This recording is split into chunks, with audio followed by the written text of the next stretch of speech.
Director Pari Ilavazhagan இயக்கத்தில் பாரி இளவழகன், ரம்யா, சேத்தன் கடம்பி, ரோஜா மற்றும் பரிதாபங்கள் கோபி நடிப்பில் வெளியாகியிருக்க ஒரு காமெடி கலந்த லவ் டிராமா தான் அன்பே டயானா. இந்த படத்தோட விமர்சனத்தை தான் இந்த வீடியோவில் பார்க்க போகிறோம். மாலை முரசு வை பிரசன்ஸ். இது படம் எப்படி இருக்கு? நான் உங்க விஜய் டாமினிக்.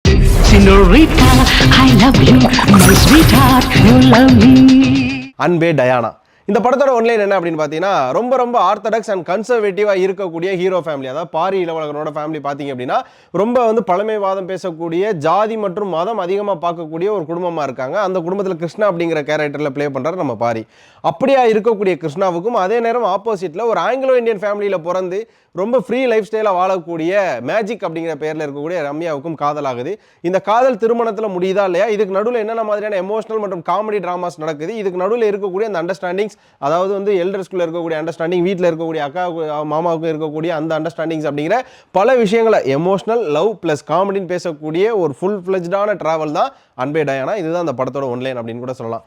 படம் ஆரம்பிக்கும் போதே பார்த்தீங்க அப்படின்னா, எப்படி சொல்கிறது, இதுதான்டா பாரி அப்படின்னு சொல்கிற மாதிரியான ஒரு லுக். அதாவது பாரி இளவழகன் அப்படின்றப்போ நம்மளால் நம்ப முடியல. என்னங்க மீச தாடியெல்லாம் வச்சுருக்கீங்க, நீங்களாம் பாரி இல்லையே, நாங்கள் ஜமால் உங்களை அப்படி பார்க்கல அப்படின்ற மாதிரி இருக்கும்ல. ஸோ அதே மாதிரி பார்த்தீங்கன்னா ஜமா லுக்கில் நிற்கிறாரு. அது பார்த்தீங்கன்னா காலேஜ் போர்ஷனில் இருக்குது. ஸோ அங்கேயே பார்த்தீங்கன்னா ஒரு ப்ரொபோசல் சீன்ஸும் வருது. ஸோ அந்த ப்ரொபோசல் சீனுக்கு அப்புறமா படம் அப்படியே நகர ஆரம்பிக்குது. அந்த ட்ராவல் நம்மளுக்கு ஒரு மாதிரி குஜிலியாக கொண்டு போகுது. காரணம் என்ன அப்படின்னு பார்த்தீங்கன்னா, ஒரு பக்கம் பாரி இளவழகன் காமெடி நிறைய இடங்கள் ட்ரை பண்ணியிருக்காரு. அவரோட பாடி லாங்குவேஜுக்கு அது செட் ஆயிருக்கு. அதே நேரம் அவர் நல்லா ஒரு விஷயத்தை புரிஞ்சுக்கிட்டாரு. நமக்கு டைலாக் வைஸாக காமெடி வராது, ஆனால் ஃபேஸ் ரியாக்ஷனில் காமெடி கொடுங்க. அவர் ஒரு பக்கம் காமெடி கொடுக்க, அந்த காமெடியை லிஃப்ட் பண்ணி கொடுக்குறது யார் அப்படின்னு பார்த்தீங்கன்னா சேத்தன் கடம்பி ஒரு பக்கம், இந்த பக்கம் பரிதாபங்கள் கோபி இந்த படத்தில் மெயின் பில்லராக இருக்கிறாரு. அதே நேரம் பார்த்தீங்க அப்படின்னா நம்ம செல்முருகன் மகபாபுன்னு சொல்லிட்டு ஒரு கேரக்டர் பண்ணியிருக்காரு. அவரும் பார்த்தீங்கன்னா பல இடங்களில் காமெடி எலவேட் பண்ணி கொடுக்குறாரு. ஸோ அப்படியே காமெடி கலந்த ஒரு ட்ராவலாக போயிட்டே இருக்கும்போது தான் பார்த்தீங்கன்னா பிரேக், இன்டர்மிஷன் பயங்கரமான ஒரு சீக்வன்ஸோட முடியுது. இன்டர்வலுக்கு அப்புறமா என்னென்ன நடக்க போகுதுங்கிறது நமக்கே தெரியும். அந்த ப்ரெடிக்ஷனில் போய் உட்காந்தா நீ என்னடா ப்ரெடிக்ட் பண்ணுறதுனா வித்தியாசமாக கொடுப்பேன், அங்கே தான் நான் ரைட்டராக இருக்கேன்னு சொல்லி பாரி இளவழகன் ரைட்டிங்கும் டைரக்ஷனும் வேறு மாதிரியான மேக் பண்ணி கிளைமேக்ஸ் ஆஸ் யூஸ்வல் தமிழ் சினிமாவில் இருக்கக்கூடிய ஒரு காம்ப்ரமைஸாக ப்ரெடிக்ட் பண்ணக்கூடிய ஒரு கிளைமேக்ஸாக தான் இருக்குது. பட் அதுக்கு நடுவில் இடம்பெறக்கூடிய அந்த வார்த்தைகள், அந்த ப்ரப்போசல் விதங்கள் இருக்குல்ல, அதில் தான் பார்த்தீங்க அப்படின்னா அன்பே டயானா வித்தியாசப்படுது. படம் ட்ராவல் ஆகிற விதம், அதுக்கப்புறம் அந்த டெம்ப்ளேட், இது மாதிரியான விஷயங்கள் பார்த்தீங்கன்னா அந்த $1 மில்லியன் பிக்சர்ஸ்க்கே உரித்தான அந்த குட் நைட், அதுக்கப்புறம் டூரிஸ்ட் ஃபேமிலி, இதே மாதிரியான ஒரு பேலட்லேயே போகுது. சொல்ல போனால் அந்த கோடம் பக்கத்தில் இருக்கக்கூடிய அந்த வீடு, அந்த ரெயின்ஸ் சீன், அதுக்கப்புறமா இருக்கக்கூடிய அந்த லைட்டிங்ஸு, அதுக்கப்புறம் ஒரு ஃபேமிலி அட்மாஸ்பியர் கொடுக்குறது எல்லாமே பார்த்தீங்கன்னா அந்த $1 மில்லியன் பிக்சர்ஸ் ஒரு பேலட் அதாவது கண்டினியூ பண்ணிட்டு இருக்காங்க. ஸோ அந்த கண்டினியூஷன் பார்த்தீங்க அப்படின்னா இங்கே இருக்குது. அதுக்கப்புறம் பார்த்தீங்கன்னா இதில் இருக்கக்கூடிய கேரக்டர்ஸ், ஏன்னா சூப்பர் கேரக்டராக உள்ள பிக் பண்ணியிருக்காரு. ஒரு பக்கம் சேத்தன் கடம்பியெல்லாம் அஸ் அ ஃபாதராக சூப்பராக பண்ணியிருக்காரு. ஒரு சப்போர்ட்டிவ் ஃபாதர்.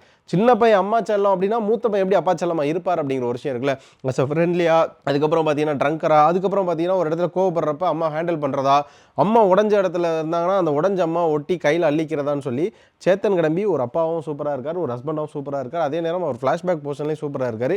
கிளைமேக்ஸில் ஒரு விஷயம் பண்ணுறாருல, 5 நிமிஷம் விட்டா நானே ஃப்ரீ ஆகிட்டு இருப்பேன், ஆனால் அவசரப்பட்டு நீயே ஒரு விஷயத்தை கெடுத்துக்கிட்ட அப்படின்னு சொல்லி ஒரு விஷயத்தை சொல்கிறதெல்லாம், அதான் பொறுமை எல்லாமே உனக்கு கொடுக்கும். அந்த பொறுமையில் நம்ம ட்ரிகர் ஆகிறோமா இல்லையாங்கிறதா நம்ம லைஃப்பை முடிவு பண்ண போகிற ஒரு எத்திக் அப்படின்னு சொல்லி ஒரு விஷயம் சொல்லி முடிக்கிறாரு.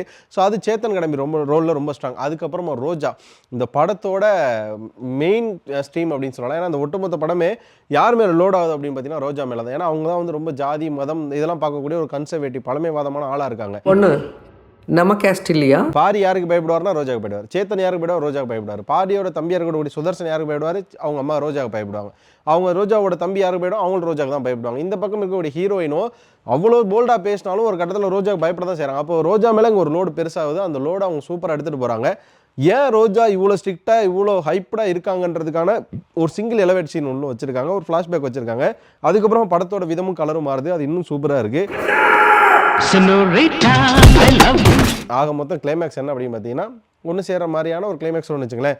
ஆனால் அதில் அவங்க கொடுக்கக்கூடிய அந்த விஷயங்கள் இருக்குல்ல, அது சூப்பர் அப்படின்னு சொல்லலாம். இந்த படத்தோட பாசிட்டிவ் நெகட்டிவ் என்ன அப்படின்னு பார்த்தீங்கன்னா இதில் இடம்பெறக்கூடிய காமெடிகள், அதுக்கப்புறம் பார்த்தீங்கன்னா அந்த படத்தில் இவங்க வச்சிருந்த கலர் டோன் அப்படிங்கிற நிறைய இடங்கள்ல, அதுக்கப்புறம் அந்த படத்தில் இருக்கக்கூடிய மியூசிக், நிறைய இடத்துல அந்த ஜாலியாக சிரிப்பு வரக்கூடிய மியூசிக், எமோஷனல் மியூசிக்னு சொல்லிட்டு சூப்பராக இருக்குது.